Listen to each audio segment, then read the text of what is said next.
Adición metapsicológica a la teoría de los sueños. Sigmund Freud. Adición metapsicológica a la teoría de los sueños. Hemos de comprobar repetidamente cuán ventajoso es, para nuestra investigación, comparar entre sí determinados estados y fenómenos, que podemos considerar como modelos normales de ciertas afecciones patológicas. A este género pertenecen ciertos estados afectivos, como la aflicción y el enamoramiento, y otros de diferente naturaleza, entre los cuales citaremos el estado de reposo, dormir, y el fenómeno onírico. Al acostarse con el propósito de dormir, se despoja al hombre de todas aquellas envolturas que encubren su cuerpo, y de aquellos objetos que constituyen un complemento de sus órganos somáticos o una sustitución de partes de su cuerpo, esto es, de los lentes, la peluca, la dentadura postiza, etc., y obra igualmente con su psiquismo, renunciando a la mayoría de sus adquisiciones psíquicas y reconstituyendo, de este modo, en ambos sentidos, la situación que hubo de ser el punto de partida de su desarrollo vital. El dormir es, somáticamente, un retorno a la estancia en el seno materno, con todas sus características de quietud, calor y ausencia de estímulo. Muchos hombres llegan incluso a tomar durante su sueño, la posición fetal.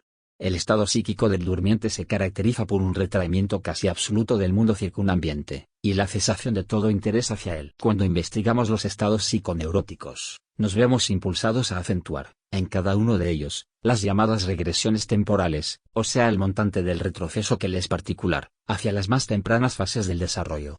Distinguimos dos de estas regresiones, la desarrollo del yo y la del desarrollo de la libido. Esta última, llega, en el estado de reposo, hasta la reconstitución del narcisismo primitivo, y la primera, hasta la fase de la satisfacción alucinatoria de deseos. Todo lo que sabemos de los caracteres psíquicos del estado de reposo, lo hemos averiguado en el estudio de los sueños. Estos no nos muestran al hombre durmiendo, pero no pueden por menos de delatarnos algunos de los caracteres del estado de reposo. La observación nos ha descubierto algunas peculiaridades del fenómeno onírico, que al principio nos parecían ininteligibles, pero que luego hemos llegado a comprender perfectamente. Así, sabemos que el sueño es absolutamente egoísta, y que la persona que en sus escenas desempeña el principal papel, es siempre la del durmiente. Esta circunstancia se deriva, naturalmente, del narcisismo del estado de reposo. El narcisismo y el egoísmo son la misma cosa. La única diferencia está en que con el término de narcisismo, acentuamos que el egoísmo es también un fenómeno libidinoso.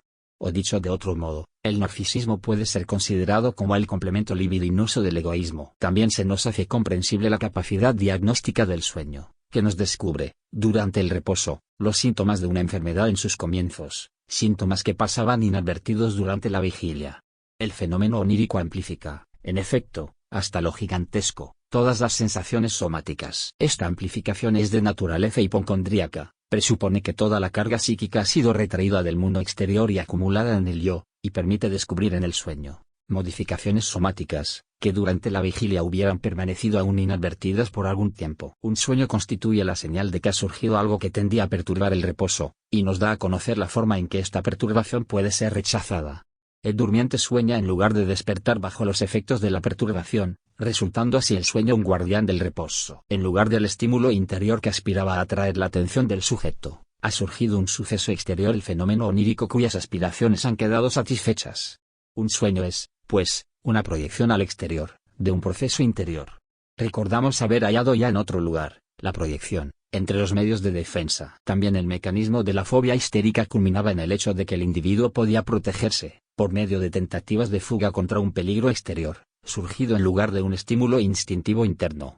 Pero hemos de aplazar el estudio detenido de la proyección hasta llegar al análisis de aquella afección narcisista en la que este mecanismo desempeña un principalísimo papel. Veamos cómo puede quedar perturbada la intención de dormir. La perturbación puede proceder de una excitación interior o de un estímulo exterior. Atenderemos en primer lugar, al caso menos transparente y más interesante, de la perturbación emanada del interior. La experiencia nos muestra que los estímulos del sueño son restos diurnos, cargas mentales que no se han prestado a la general sustracción de las cargas se han conservado, a pesar de ella, una cierta medida de interés libidinoso de otro género cualquiera.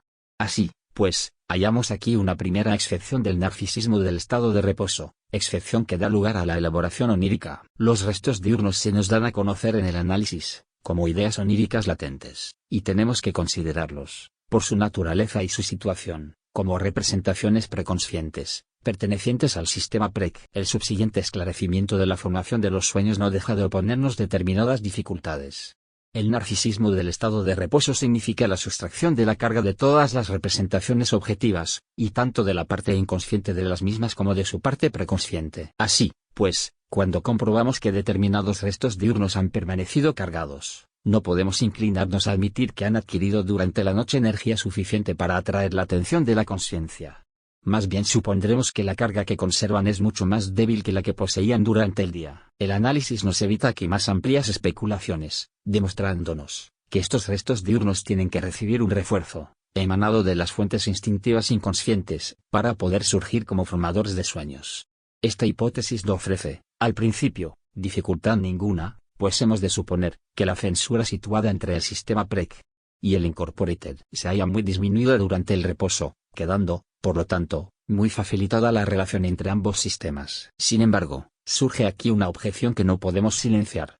Si el estado de reposo narcisista ha tenido por consecuencia el retraimiento de todas las cargas de los sistemas Incorporated y PREC, faltará también la posibilidad de que los restos diurnos preconscientes sean intensificados por los impulsos instintivos inconscientes, los cuales han cedido también sus cargas al yo. La teoría de la formación de los sueños muestra, aquí, una evidente contradicción que solo podremos salvar modificando nuestra hipótesis sobre el narcisismo del estado de reposo. Esta hipótesis restrictiva queda también irrebatiblemente demostrada en la demencia precoz, y su contenido no puede ser sino el de que la parte reprimida del sistema Incorporated no obedece a los deseos de dormir emanados del yo, conserva su carga, total o fragmentariamente, y conquista, a consecuencia de la represión, una cierta independencia. Correlativamente, habría de ser mantenido, durante la noche, un cierto montante del esfuerzo de represión, de la contracarga, para eludir el peligro instintivo, aunque la oclusión de todos los caminos que conducen al desarrollo de afecto y a la motilidad, tiene que disminuir considerablemente el nivel de la contracarga necesaria. Así,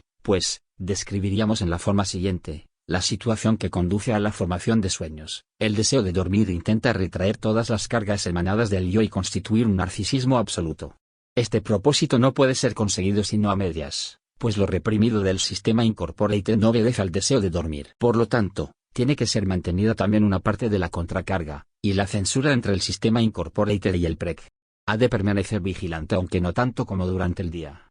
En la esfera de acción del yo, quedan despojados de sus cargas todos los sistemas. Cuanto más fuertes son las cargas instintivas inconscientes, más incompleto será el reposo. Existe también un caso extremo, en el cual el yo abandona su deseo de dormir, por sentirse incapaz de coartar los impulsos libertados durante el sueño, o dicho de otro modo, renuncia a dormir por miedo a sus sueños. Más adelante, estimaremos en toda su amplia importancia la hipótesis de la desobediencia de los impulsos reprimidos. Por ahora, nos limitaremos a proseguir nuestro examen de la formación de los sueños. Como segunda excepción del narcisismo consignaremos la posibilidad antes citada, de que también algunas de las ideas diurnas preconscientes opongan resistencia y conserven una parte de su carga. Ambos casos pueden ser, en el fondo, idénticos.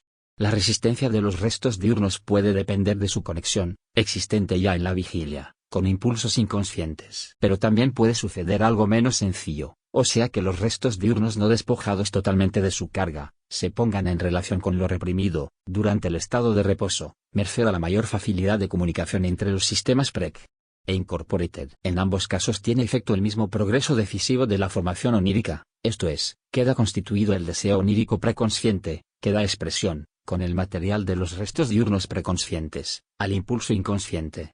Este deseo onírico debe ser distinguido de los restos diurnos. No existía en la vigilia y puede mostrar ya el carácter irracional que todo lo inconsciente manifiesta cuando lo traducimos a lo consciente. El deseo onírico no debe tampoco ser confundido con los sentimientos optativos que pueden existir entre las ideas preconscientes, latentes, del sueño. Pero cuando tales deseos aparecen integrados en dicho material, se asocia a ellos, intensificándolos. Examinemos ahora los destinos subsiguientes de este impulso optativo, representante de una tendencia instintiva inconsciente, que se ha formado, como deseo onírico, fantasía realizadora de deseos, en el sistema PREC. Este impulso podría hallar su satisfacción por distintos caminos. Podría seguir el que consideramos normal durante la vigilia, o sea pasar desde el sistema PREC a la consciencia, o crearse una descarga motora directa, eludiendo el sistema CC. Pero la observación nos muestra que sigue un tercer camino, totalmente inesperado. En el primer caso, se convertiría en una idea delirante, cuyo contenido sería la realización del deseo, pero esto no sucede nunca durante el estado de reposo. Aunque nos hayamos todavía muy poco familiarizados con las condiciones metapsicológicas de los procesos anímicos, podemos quizá deducir, de este hecho, que la descarga total de un sistema lo hace poco sensible a los estímulos. El segundo caso, o sea el de la descarga motora directa, debería quedar excluido por el mismo principio, pues el acceso a la motilidad se halla normalmente más allá de la censura de la consciencia, pero puede presentarse, excepcionalmente, constituyendo el sonambulismo. Ignoramos en qué condiciones surge esta posibilidad y a qué obedece su poca frecuencia. Pero lo que realmente sucede en los sueños es algo tan singular como imprevisto. El proceso nacido en el sistema PREC, e intensificado por el sistema Incorporated, toma un camino regresivo a través del sistema Incorporated, en dirección a la percepción que tiende a la consciencia. Esta regresión es la tercera fase de la formación onírica y la calificamos de tópica, para diferenciarla de la temporal, antes mencionada. Ambas regresiones no coinciden necesariamente siempre, pero sí en el caso presente. La regresión de la excitación desde el sistema PREC hasta la percepción, a través del sistema Incorporated, es al mismo tiempo, un retorno a la fase de la realización alucinatoria de deseos. Por la interpretación de los sueños, conocemos de qué modo se desarrolla la regresión de los restos diurnos preconscientes en la elaboración onírica. Las ideas quedan transformadas en imágenes, predominantemente visuales, o sea reducidas las representaciones verbales a las objetivas correspondientes, como si todo el proceso se hallase dominado por la tendencia a la representabilidad. Una vez realizada la regresión, queda en el sistema Incorporated una serie de cargas de recuerdos objetivos, sobre las cuales actúa el proceso psíquico primario hasta formar, por medio de su condensación y desplazamiento, el contenido manifiesto del sueño. Las representaciones verbales existentes entre los restos diurnos no son tratadas como representaciones verbales, y sometidas a los efectos de la condensación y el desplazamiento, más que cuando constituyen residuos actuales, y recientes de percepciones sino una exteriorización de pensamientos. De aquí, la afirmación desarrollada en nuestra interpretación de los sueños y demostrada luego hasta la evidencia, de que las palabras y frases integradas en el contenido del sueño no son de nueva formación sino que constituyen una imitación de las palabras pronunciadas el día inmediatamente anterior, o, correspondientes a impresiones recibidas, durante el mismo, en la lectura, conversación, etc. Es harto singular la poca firmeza con que la elaboración onírica retiene las representaciones verbales, hallándose siempre dispuesta a cambiar unas palabras por otras, hasta encontrar aquella expresión que ofrece mayores facilidades para la representación plástica. Se nos revela aquí, la diferencia decisiva entre la elaboración onírica y la esquizofrenia. En esta, son elaboradas, por el proceso primario, las palabras mismas en las que aparece expresada la idea preconsciente, mientras que la elaboración onírica no recae sobre las palabras sino sobre las representaciones objetivas a que las mismas son previamente reducidas. El sueño conoce una regresión tópica. En cambio, la esquizofrenia, no. En el sueño, no se opone obstáculo ninguno a la relación entre las cargas, PREC, de las palabras y las cargas, Incorporated, de los objetos, relación absolutamente coartada en la esquizofrenia. La interpretación onírica disminuye, sin embargo, el alcance de esta diferencia.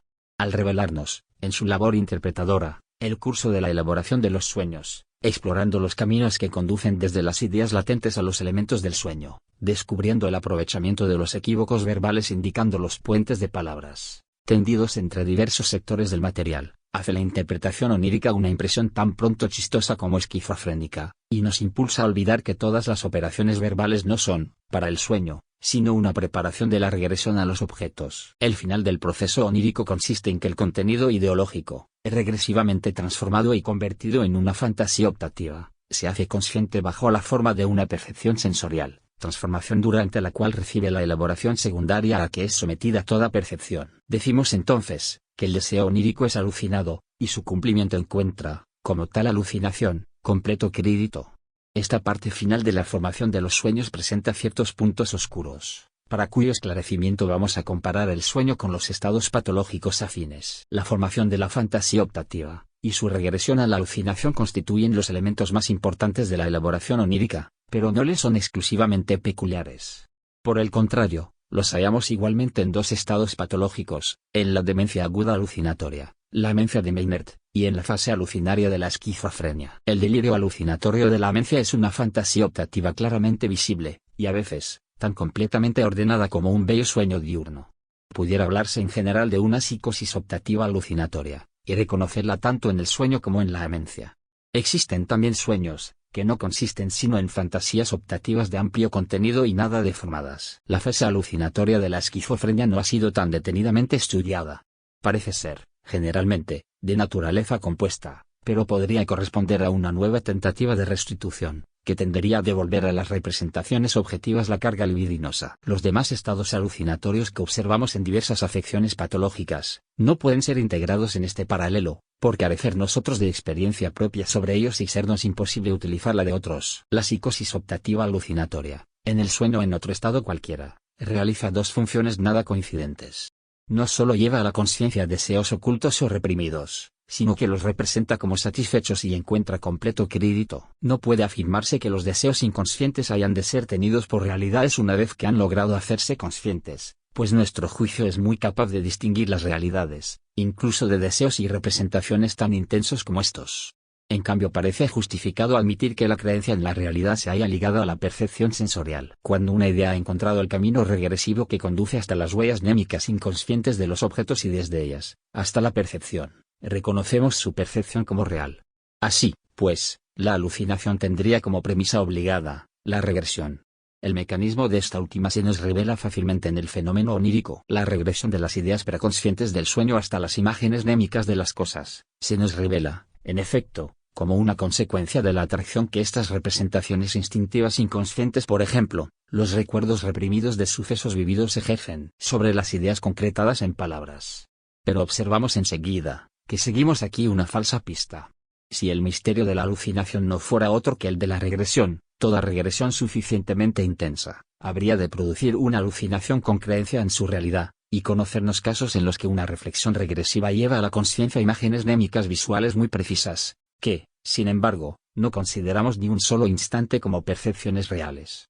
Podríamos también representarnos, que la elaboración onírica avanza hasta tales imágenes mnémicas, haciendo conscientes las que eran inconscientes y presentándonos una fantasía optativa, que sentimos placenteramente, pero en la que no reconocemos la satisfacción real del deseo. La alucinación tiene, pues, que ser algo más que la animación regresiva de las imágenes mnémicas incorporated en sí. Es de una gran importancia práctica distinguir las percepciones, de las representaciones intensamente recordadas. Toda nuestra relación con el mundo exterior, o sea con la realidad, depende de esta capacidad. Hemos admitido la ficción de que no siempre la poseíamos, y de que, al principio de nuestra vida anímica, provocábamos la alucinación del objeto satisfactorio cuando sentíamos su necesidad. Pero la imposibilidad de conseguir por este medio la satisfacción, hubo de movernos muy pronto a crear un dispositivo, con cuyo auxilio conseguimos diferenciar una tal percepción optativa de una satisfacción real. O dicho de otro modo, abandonamos la satisfacción alucinatoria de deseos, y establecimos una especie de examen de la realidad. Nos preguntaremos ahora en qué consiste este examen de la realidad, y cómo la psicosis optativa alucinatoria del sueño y de la menza consiguen suprimirlo, y reconstituir la antigua forma de la satisfacción. La respuesta a esta interrogación se nos revela en cuanto emprendemos la labor de determinar más minuciosamente el tercero de nuestros sistemas psíquicos, el sistema CC, que hasta ahora no hemos diferenciado con gran precisión del sistema PREC. Ya en la interpretación de los sueños, hemos tenido que considerar la percepción consciente como la función de un sistema especial, al que atribuimos determinadas cualidades y al que añadiremos ahora, justificadamente, otros distintos caracteres.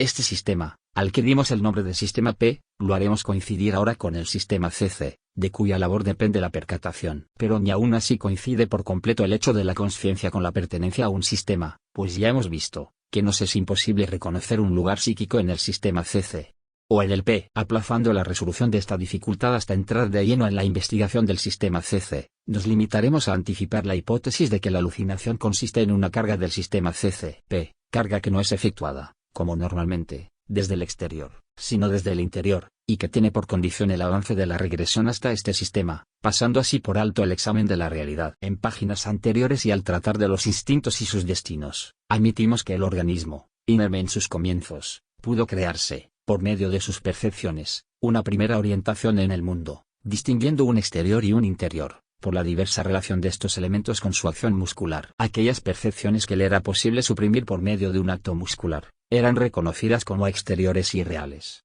En cambio, cuando tales actos se demostraban ineficaces, es que se trataba de una percepción interior, a la que se negaba la realidad. La posesión de este medio de caracteriza la realidad es valiosísima para el individuo, que encuentra en él un arma de defensa contra ella. y quisiera disponer de un poder análogo contra las exigencias perentorias de sus instintos. Por esta razón, se esfuerza tanto en proyectar al exterior aquello que en su interior le es motivo de displacer. Esta función de la orientación en el mundo por medio de la distinción de un exterior y un interior, hemos de adscribirla, exclusivamente, al sistema. Este sistema tiene que disponer de una inervación motora, por medio de la cual comprueba si la percepción puede o no ser suprimida. El examen de la realidad no necesita ser cosa distinta de este dispositivo. Por ahora, nada más podemos decir, pues la naturaleza y la función del sistema CC no son insuficientemente conocidas. El examen de la realidad forma parte, como las censuras que ya conocemos, de las grandes instituciones del yo. Dejándolo así establecido, esperaremos que el análisis de las afecciones narcisistas nos ayude a descubrir otras de estas instituciones. En cambio, la patología nos revela ya de qué modo puede ser interrumpido o anulado el examen de la realidad, circunstancia que se nos muestra en la amencia o psicosis optativa, más claramente que en el sueño.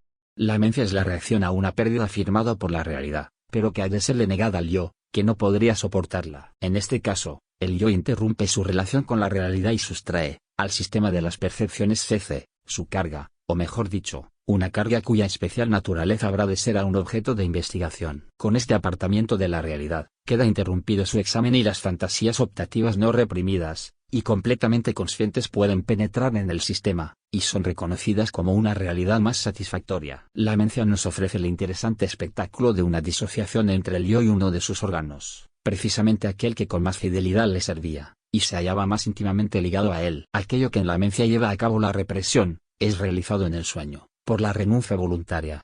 El estado de reposo no quiere saber nada del mundo exterior, y retrae las cargas de los sistemas CC, PREC, e Incorporated en tanto en cuanto los elementos en ellos integrados obedecen al deseo de dormir.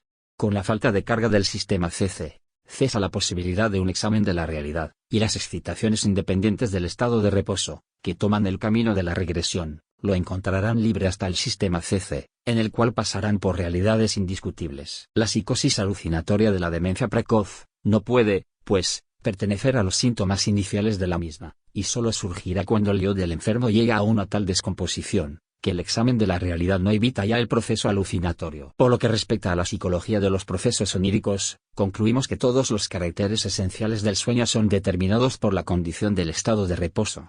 Aristóteles tuvo razón al decir que el fenómeno onírico constituía la actividad anímica del durmiente. Ampliando esta afirmación, diremos nosotros que el fenómeno onírico es un residuo de la actividad anímica del durmiente, permitido por el hecho de no haberse logrado totalmente el establecimiento del estado narcisista de reposo. Esto no parece muy distinto de lo que los psicólogos y filósofos vienen, desde siempre, afirmando, pero se funda en opiniones muy diferentes sobre la estructura y la función del aparato anímico, opiniones que presentan, sobre las anteriores, la ventaja de conducirnos a la inteligencia del fenómeno onírico en todas sus particularidades. Consideraremos, por último, la significación que una tópica del proceso de la represión puede tener para nuestro conocimiento del mecanismo de las perturbaciones anímicas. En el sueño, la sustracción de la carga psíquica, libido, interés, alcanza por igual a todos los sistemas. En las neurosis de transferencia, es retraída la carga PREC, en la esquizofrenia, la del sistema Incorporated, y en la amencia, la del sistema. Fin. Adición metapsicológica a la teoría de los sueños. Sigmund Freud.